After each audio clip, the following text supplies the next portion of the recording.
প্রত্যেক গড় ভাঙ্গা ওর দর্শন যেখানে গড় হয়েছে গড় ভাঙ্গা ওর আলি সোনার গড় ওখানে মধ্যে তারা মাদক খাইতো একটা দর্শনও ধরা পড়ছে ও গড়ের মধ্যে দর্শন হয় কারেন্ট আছে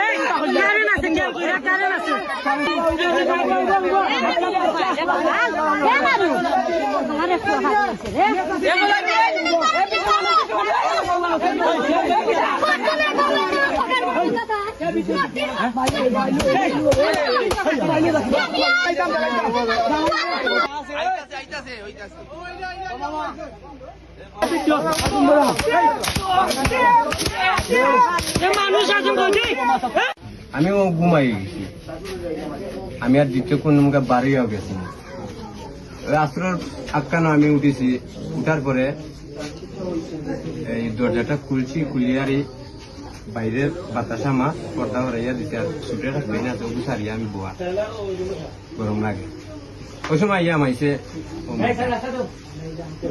আমি আসা যাওয়া কালীন হয়তো একটু চিনা পরিচয়। তোমার নাম কি? সালমান।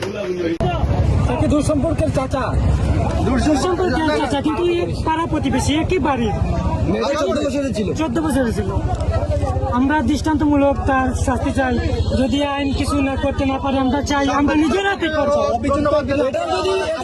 কোনো বিচার হয় না বাংলাদেশে কোনো আইন বলতেই নাই ছিল তারা দীর্ঘদিন যাবৎ মাদক ইয়াবা যত মানে মাদকদের সাথে খুবই সম্পর্কযুক্ত। আমরা বর্তমানে আমাদের মহল্লার মধ্যে আমরা একটা সংগঠন তৈরি করেছি, মাদক বৃত্তি সংগঠন, আমাদের পাড়া মহল্লার বাইরে নিয়ে।